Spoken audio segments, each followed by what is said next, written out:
what they've been drafting. I think maybe they could have gone to Curse. That's something that they've picked before, but I actually, I trust in Tempo and their decision to pick first pick and forego. Maybe this is where we'll see them have the higher Jaina priority from the first pick spot. Well, if you're looking for Tempo Storm to make the recovery in chat, hashtag that mid-season magic, because they need it right now. Dignitas is one game away from that lower bracket final. Tempo Storm banning out the Dahaka themselves. Yeah.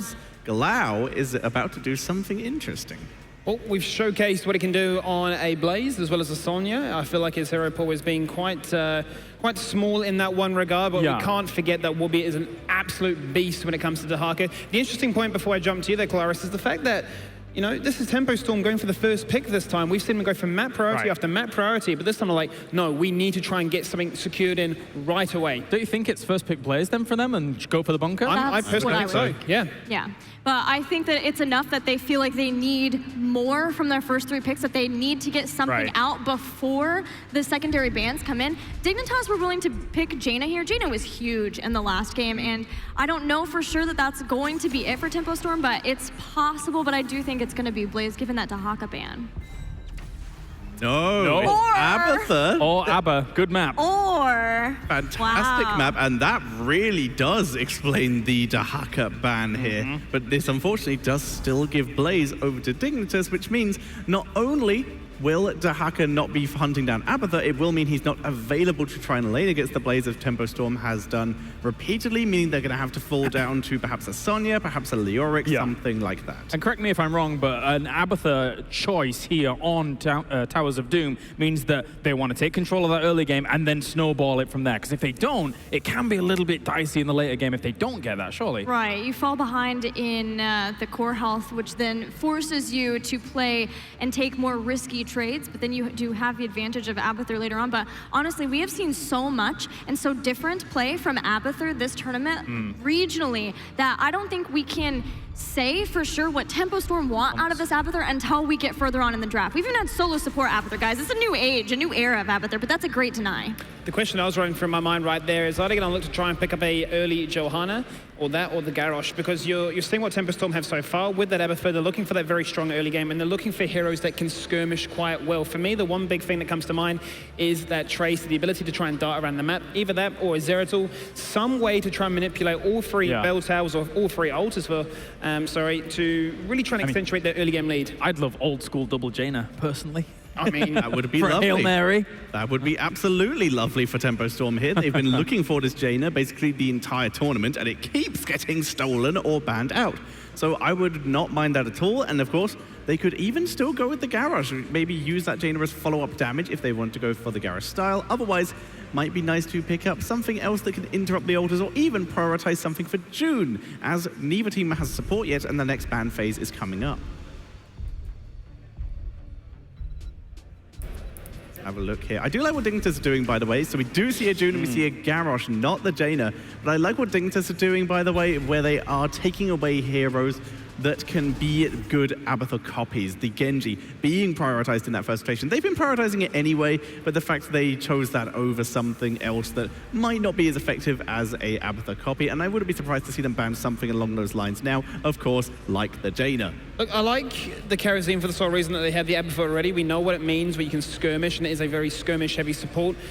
But it leaves a lot left to be desired, right? Picking out that early on to suggest that, look, Dignitas, you're going to come at us with some aggression. We're going to put all our eggs into the basket of we're going to have this Divine Palm ready to go. It has such a short radius, right? You have to be pretty much touching that person to make sure it goes off, as opposed to an Uther, which does the same principle to some degree without the DPS. But I feel like Dignitas had to be quite chuffed for this one. The Karazim seems natural for me if they're trying to hide something. Heads up, so Dignitas, yes. But the Garrosh, to me, is more the interesting pick. Generally, you would expect a different kind of tank. Arthas can be a really good clone. Muradin, a good hat target. Tyrael, too. Garrosh, though, is interesting, but later on you can give him speed boost.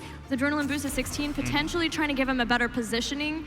And of course, he could tank just a ton of damage, which has been something that has been very important to Cattle at this tournament. So for anybody who's just kind of tuning in for the playoff stages and may have not seen the group stages, can someone elaborate to me why the Valera ban may have come in here for this? Because it just kind of murders when it has been brought in. We saw it on Sky Temple earlier on in the group stages, and it literally one-shot tanks That is how strong and effective it was. We've seen compositions run where you have no support and you have the Abathur, which has that weak early game because you're lacking that body. The Valera with the hat on top is able just to jump on in, find that silence, kill pretty much any target, and be so frustrating to deal with. So it's an interesting strategy, and it looks to me as if Dignitas have done their homework and saying we're going to prevent any kind of cheese coming out here to prevent a double reverse sweep from a team of Tempo Storm.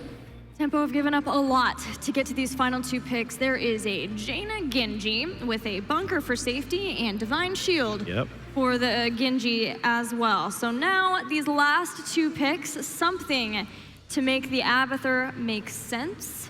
The Divine Shield is a pain. The Uther pointing click stun is a pain, as I was honestly leaning towards a Zeratul personally, thinking that could have been the tool they could use. We've seen double Zeratul earlier in the tournament.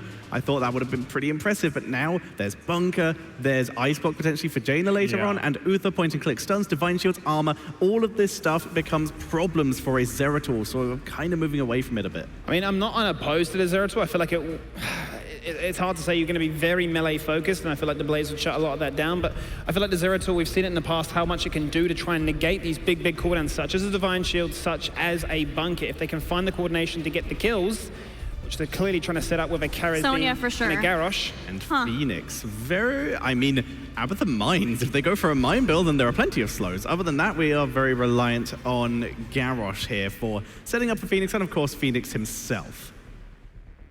The question is their comp actually enough to protect Phoenix from Genji? We've already seen that kind of matchup become a problem for the Phoenix. So now Dignitas, they need a main tank. Something to, I wouldn't actually mind an ETC here, something for a little bit of disengage, as Tempo Storm, as you already mentioned, Skimmy, they're going to want to skirmish, so being able to move away from that skirmish could be pretty useful. Otherwise, Muradin, someone who can dance out of that skirmish and regen up, could be nice. The funny thing is if they went ETC, they barely even need the mosh pit into the thing, because there's not that many interrupts for it, so that'd be kind of crazy. I mean, I'm not unopposed to Stitches again, personally. You got the Stitches with the hook for the Uther, you got the one-shot combination, jet propulsion, pretty much everything there. You're going to try and isolate or take down what Tempo Storm are trying to do, which is come at you with also some gun power. There is Into the Fray, though. It's a bit more of a survivable. And then you have Divine Palm, which June showed prowess on the last game. So is it a gold-fashioned Muradin? No, a new Barak. Very sensible here. What we have here is a composition with usually one less body, and then with Ultimate Evolution coming in as well. If you can consistently make that fight a 4 versus 5, including the Ultimate Evolution, then you're going to remove a lot of that value that Abathur can actually offer. Right. Or Cocoon the Karazim, and then you have no palm for the target. That does hurt as well. Skimmy, your thoughts? Yeah, I feel like whatever it was going to be in that final spot for JP, it was going to find some belly to try and isolate. This does the exact same thing as what my prediction was for the Stitches, of just trying to find a target, get a kill. Prediction?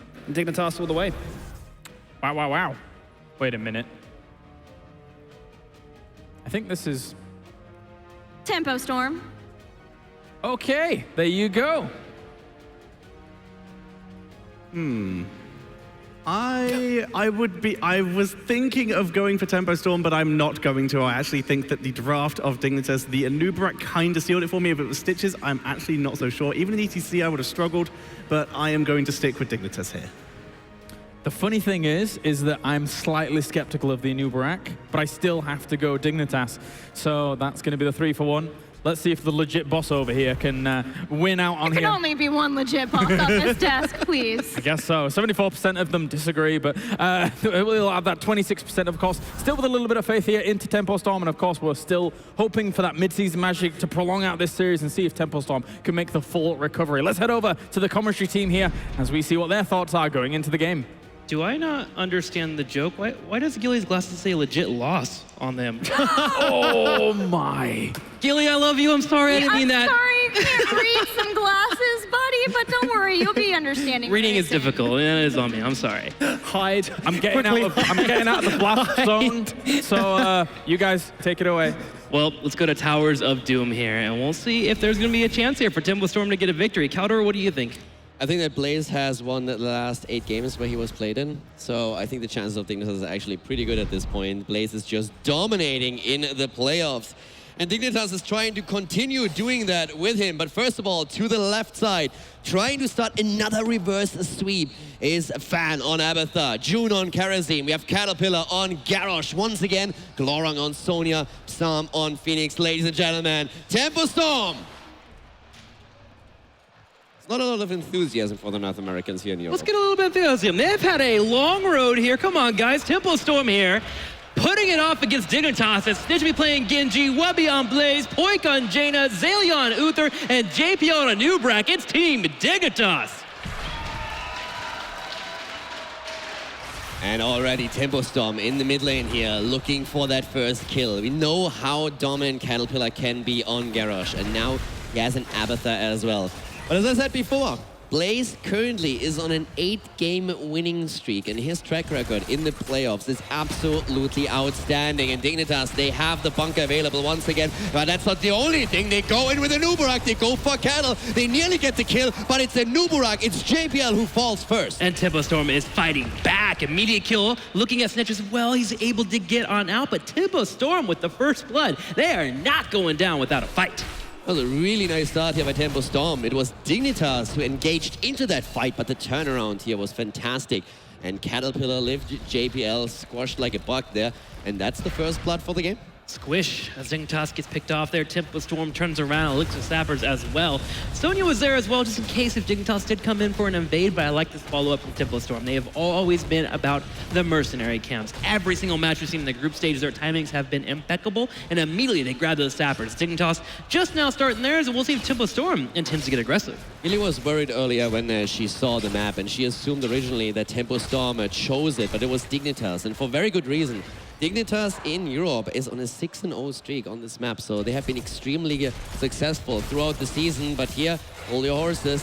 It's Cattle who is trying to make that play again. The engage against him was good, put a lot of hit points down, but he's still looking for the turnaround attempt and that quick flip over the wall. Dignitas, however, has great wave clear, and they clear up these Sappers almost instantly here as JPL will help finish that second one. Third one still floating around as Dignitas looking to get their own Sappers on the side of Tempo Storm. 3 members already doing their best to hold off, but with Sonya in the top lane trying to take away Sappers and pushing the top, Tempo Storm may have to forfeit some turrets. That definitely puts some pressure on the Blaze, and Wui is an awkward spot because he wants to fight that one-on-one versus Sonya. The problem is that Abathur is always that one hero that offsets everything, especially the solo lane. So whenever Wui is going to engage into a fight with Sonya and tries to trade, Abathur is going to be there with a symbiote, and that's going to be extremely awkward for Dignitas player. So in this case, he just has to sit tight, has to soak the experience, and can't really push this out. So far he's done so, and he goes to the top lane to keep soaking there as well. Snitch is going to head over here and try and put a little bit of harassment on Glaurung, but with Mines revealing where he's at, he's going to go ahead and back on up and look towards the altar phase. They'll be spawning in about 15 seconds. It's the 3 altar phase will begin for our teams. You might see Abathur try to come in and poke and grab one, but Dignitas will definitely be keeping an eye out for that, and we can see Snitch try to get a warm. Triple altar now with their bot lane, the focus. We have up to the top also, of course, Abathur, who can again help out with that, going full into the Carapace build here, as June is already starting the channel. Interrupts are happening, but Abathur is slugging it out, starting the channel himself, but Blaze is on his way. Sonya deters that attack though, and Poik is now going for the second altar, trying to grab the one at the bottom. Blaze able to get the interruption, and with Genji here too, Dignitas is looking to grab a couple of these altars, maybe all 3. Gonna go ahead and delay a little bit here. Okay, so they're not gonna go for all 3, they're just gonna buy some time. Snitch doing a little bit of harassment, but Dignitas immediately runs to the bottom lane and starts to push it on in, which requires Phoenix to come down and defend. First mission accomplished, not going to be a 40-0 this time. Yeah, Tempo Storm holding on here, as it's going to be a score of 32 to 36. The experience pretty close here, but Dignitas starting to feel ahead, especially if they can get a pick here on Glaurung, and they get it. Dignitas is hungry, and they get a Glaurung sandwich. Aggression from every angle. No chance of moving out there, and Sonya goes down. Now, Dignitas has that 2-0 lead, but again, we talked about this. Tempo Storm played such a fantastic tournament. I think they can definitely do more than they showed in this series so far. They played against Ballistics over and over again and took Ballistics down. But against Dignitas here, they are struggling. But they have the tools. They just need that opening. They need that moment where they can take a bit of momentum and carry that into the mid game and maybe even take down the bell tower here to take map control. That moment might be coming until 10, or be at 10. Right now, it's all about weathering the storm, and Mule will help out. That was after picking that up at the level 7, so should be able to slow down that fort in the bottom left that Dignitas is currently trying to focus, but Dignitas is trying to make a play for it. They've got 3 sappers already, the group pick up in the bottom lane. They want to make sure that Tempo Storm was unable to fully get to full health, but Tempo Storm has a different plan. Glaurung's down here to help defend. Yeah, he is, and that leaves Blaze alone at the top. He's rotating between mid and top. And that means that right now the experience is actually going to start to tickle in for Dignitas. Tempo Storm will have to rotate someone back to grab it. Abathur can only do that for so long, but now we have the altars spawning at the top lane, and that will force rotations one way or another. Gonna be 2 altars. Already, we have Cattle coming over and slowing down JPL. He's able to mount up though and start heading up. 10 more seconds until we have those altars up. Dignitas should be able to get there in time, but Tempo Storm should be able to do the same on their side as well. And here it is. Both altars should be a 1-for-1, which is a typical trade you see. Already Blaze at the top here, looking at Sonya, thinking about the camp as well. But yeah, it's going to be that trade. Nobody really has anything to gain from attacking aggressively into this. Tempo Storm in particular is completely happy to just draw this out a bit longer so that they get their level 10 for Abathur and can finally rely onto the copy. But as we heard from the panel before, Dignitas, they have tools against that, especially Cocoon is going to be one of those. Poison Spear picked up for Sonya at level 7, so looking for that upfront damage that we've seen from a lot of Sonyas. We've been seeing some different builds here and there to get a little bit more sustain through, or at least survivability, but that does not be the case here for Sonya. Dignitas sets up another gank on Cattle, but Cattle able to get away as June's providing the heals. That was a close one. Yeah, this on-point aggression from Dignitas is really scary. This is how they blew up Glorong a bit early on as Sonya, and now they go for Garrosh right away. And every time they have that opening, with Wubi finding the jet propulsion, becomes scary. Poik has so much burst damage on Jaina that it nearly can one-shot most of the heroes on the side of Tempo Storm. And then if you add the rest, that's nearly a kill there. Guaranteed one at that. Caterpillar is experiencing that firsthand as we speak. He goes down, and that is the second kill for Dignitas in this game. Dignitas hitting 10, using Cocoon there as well to get the pick. But I gotta note, every time we've seen Dignitas group up as 4 and try to go for a pick, Glorong has done his best to grab the sappers. He gets them in the top lane, so he'll be able to have that starting to push on in. But Dignitas was able to defend with Wubby doing his best to clear it out. Tempo Storm once again comes in and grabs their sappers too. So they'll have bottom pushing as 2 ultras spawn, one in the middle and one in the bottom. Dignitas goes for the map control, and Tempo Storm is now sitting there trying to defend the bottom. They know the 2 altars are activating soon, so they can't lose that bell tower. That is literally one of the last remaining points where they can retreat to if the altars spawn, and here they are about to lose it, and that's exactly what happens. They want to go for the kill instead, and they're trying to step inside against Wubby. That doesn't do too much. Wubby has the bunker available right now. He's trying to go for a jet propulsion here. They are just slicing away at Tempo Storm. Garrosh falls, and Snitch is trying to look for a double kill. The bunker comes out, and Psalm will be the focus, and there's a pickup. 2 going down for Tempo Storm, but Tempo Storm, they bite back. They get Genji picked off. Cocoon, on the other hand, has also been utilized, and that is one of the moments when especially JPL could set up another kill, and they do exactly that. The stun comes out, Uther with a first kill, and then we have them on a kill count of 5-2-2. Absolutely dominant performance here. The bell tower has been grabbed, both of the altars are being channeled. That's another 10 points off the core of Tempo Storm. And that's a big swing in the game, going straight over to Dignitas. Shots coming out, as you mentioned, taking a lead in experience too as they go up a full level over their opponent. Sonya, after realizing that members are falling for Tempo Storm, only had one thing to do, and she ran straight to the top lane and cleared out a turret so she could at least get experience. It's not only that burst damage that we have from Poik, it's that CC that Dignitas feels into this game.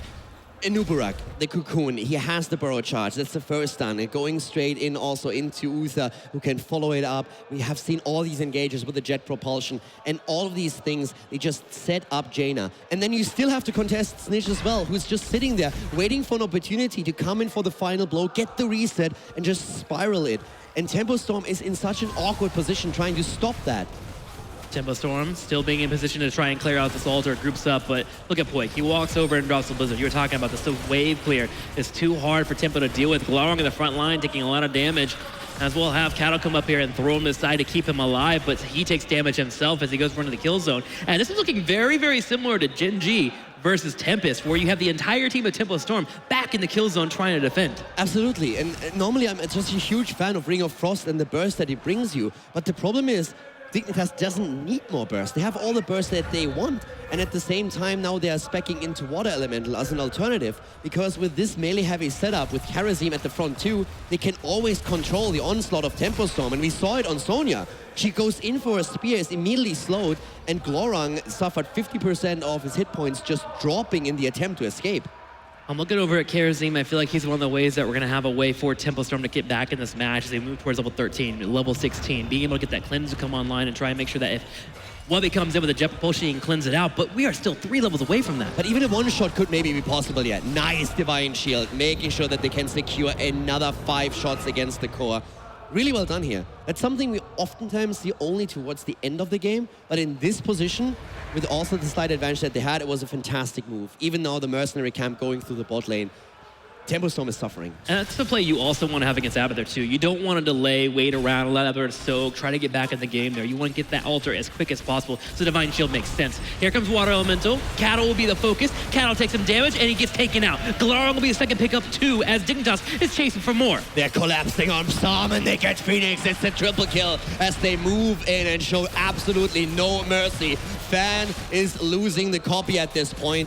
Jaina at least completing the quest, but right now we have Dignitas moving straight for that boss. Tempo Storm, they're looking for opportunities, they're looking for kills. A flip through Garrosh, maybe in a 7-sided, could get them a kill, but it just doesn't happen. And Dignitas is ruling the map with an iron fist, dropping the boss and dropping Tempo Storm into the single digits. Tempo Storm has been on a long road here to this tournament, but they are this close to it becoming a stop sign for them, as Dignitas has found many moments to clean them up. Tempo Storm needs to kick it into high gear if they want to stay on this highway and get up in this series.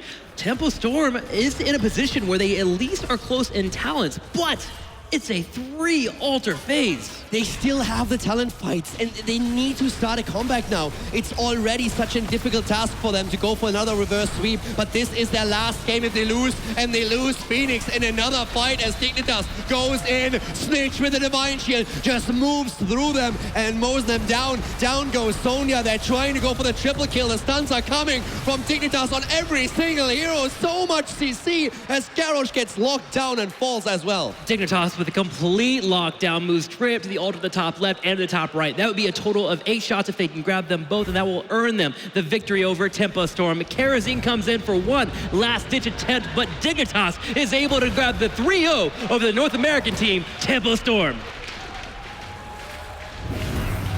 Fantastic game by Dignitas, and they dominated the series. No chance for Tempo Storm, and the North American team drops out